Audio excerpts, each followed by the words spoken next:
საქართველოს პრეზიდენტმა დღეს აჭარაში ხელოჩაურის რაიონის სოფელ სალიბაურში სასათბური მეურნეობა დაათვალიერა. პრეზიდენტი მეურნეობაში არსებული პირობებით დაინტერესდა და იქ დასაქმებულ ადამიანებს გაესაუბრა. სათბური 4 ჰექტარზეა გაშენებული, მაშინ $1 მილიონ ქართულ-თურქული ინვესტიციაა ჩადებული და 40-მდე ადგილობრივია დასაქმებული. მიხეილ სააკაშვილის განმარტებით საქართველოს ხელისუფლება თურქ პარტნიორებთან მოდერნიზებული სასათბური მეურნეობის გასაშენებლად აქტიურად მუშაობს. პრეზიდენტი ოპოზიციის ქმედებებსაც გამოეხმაურა. მიხეილ სააკაშვილის განცხადებით ქვეყანაში ბიზნესისა და საინვესტიციო გარემოს განვითარებას ქუჩის აქციები ხელს უშლის და ამის გამო ქვეყანაში ინვესტიციები აღარ ხორციელდება. აჭარაში მყოფმა მიხეილ სააკაშვილმა კომენტარი ერთ-ერთ ტელეარხზე ბოლო დროს გასულ მასალაზეც გააკეთა. ტელეარხზე ინტენსიურად რეალებს საქართველოს პრეზიდენტის განცხადება, სადაც ის მადლობას უხდის პოლიციელებს. სააკაშვილი ამბობს, რომ ის ამ განცხადებით ამაყობს. ზოგიერთ პოლიტიკურ ნაცარქექიას რა ინტერესდა თბილისში, თურქეთში რატო ვიყავი ამას წინათ? ვიყავი სწორედ იმიტომ, რომ მოვილაპარაკე ყველაზე ბოლო სათბურების შემოტანის. სათბური კეთდება, რომელიც მე ესეთ რამე არ მინახავს ადრე, საერთოდ მიწარა აქვს. ყველაფერი არის ჰაერში გამოკიდებული, ჰაერი პრაქტიკულად ჰაერში იზრდება მავთულებზე, უმაღლესი კლასის ეკოლოგიურად სუფთა, პომიდორი, კიტრი, სხვა ბოსტნეული, ესე იგი მთელი წელი გვექნება და ჩვენ მე მივესალმები, რომ პარლამენტი იღებს კანონს და საქართველოს ცხადდება გენეტიკურად მოდიფიცირებულ პროდუქტისგან მთლიანად თავისუფალ ქვეყანად. ხშირად გაისმის გაკვირვება თუ რატო არ აქვს სურვილი არც უცხოეთში მოღვაწე ქართულ ბიზნესმენებს და არც ქართველებს რომ დააფინანსონ რადიკალური ოპოზიციის დესტრუქციული ქმედებები.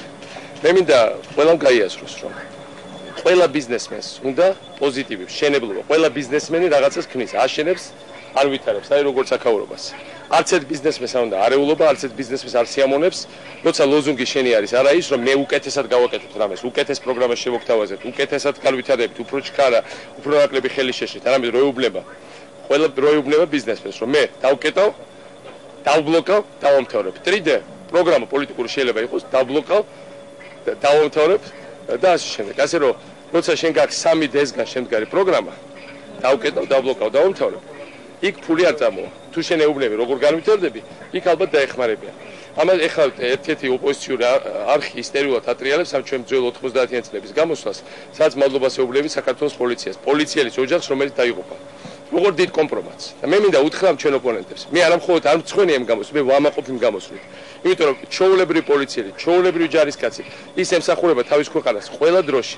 არ შეიძლება შენ მუდმივად ლანძღავდე პოლიციას, ჯარს, სახელმწიფო ორგანოებს, ბიზნესმენებს თუნდაც ვიძღვნის რაღაცას და მოელოდო რომ მათ შეუყვარდებით. შენ პრაქტიკულად აყენებ, შენ თავს იყენებ სახელმწიფო ინსტიტუტების გარეშე და შენ თავს იყენებ საზოგადოების უმეტესი ნაწილის გარეშე.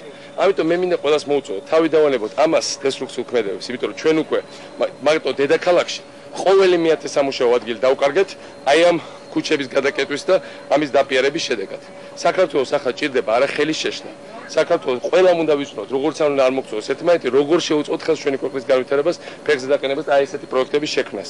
თითოეული ასეთი სამუშაო ადგილი არის თითო გადარჩენილი ოჯახი და საქართველოს შედგება ფეხზე დამდგარი მყარი, გამართული, შემოსავლიანი ოჯახებისგან. ჩვენ კიდე ძალიან ბევრ ასეთ პროექტს გავაკეთებთ, როგორც არ უნდა შეგუშალოთ ხელი და შეგუშალოთ ხელი და ეს ნურავის ნუეწყირება და ნურავის ნუ გაუკვირდება.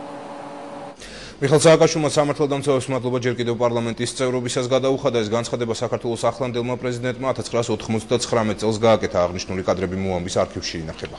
მე აქ მინდა თქვა, რომ მართლაც იყო უბედური შემთხვევა, გულის შეტევით გადაიცვალა ეს ადამიანებზე საუბარი იყო, მაგრამ მე არ მინდა განსაკუთრებით არ აღვნიშნო. რომელიც იყო ამ კონკრეტულ რაიონში თბილისში. ძიმედ დაიღუპა პოლიციისთან და ძიმედ დაიჭრა პოლიციის თანამშრომელი. და რატომღაც ამაზე ჩვენ ლაპარაკობთ ყველაზე ცოტას.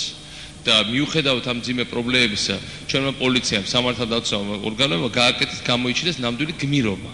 რომ არ დაუშვეს მასობრივი არეულობები, არ დაუშვეს მასიური გამოსვლები და დესტაბილიზაციის ცდელობები და პირველ რიგში თუ ხელისუფლებამ ხალხმა უნდა დააფასოს სწორედ ამ ადამიანების გმირობა, რომელიც მართლა მკერდით გადაეფარნენ არა ხელისუფლებას, არამედ საქართველოს წესრიგს და თითოეული მოქალაქის უსაფრთხოებას. მე ვფიქრობ, განსაკუთრებით მადლობა უნდა გადაუხადოთ ჩვენ სამართალდამცავ ორგანოებს ამ არჩევნების დროს, მათ შორის გამოჩენილი გმირობის მაგალითებისთვის. რატომღაც ყველაზე ბოლოს ჩვენ ვიხსენებთ ამ ხალხს.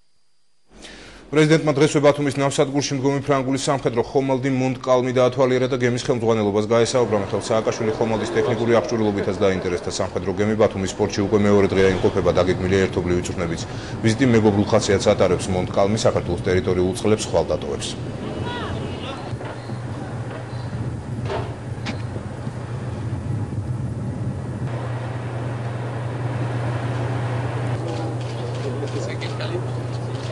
Молодец, молодец.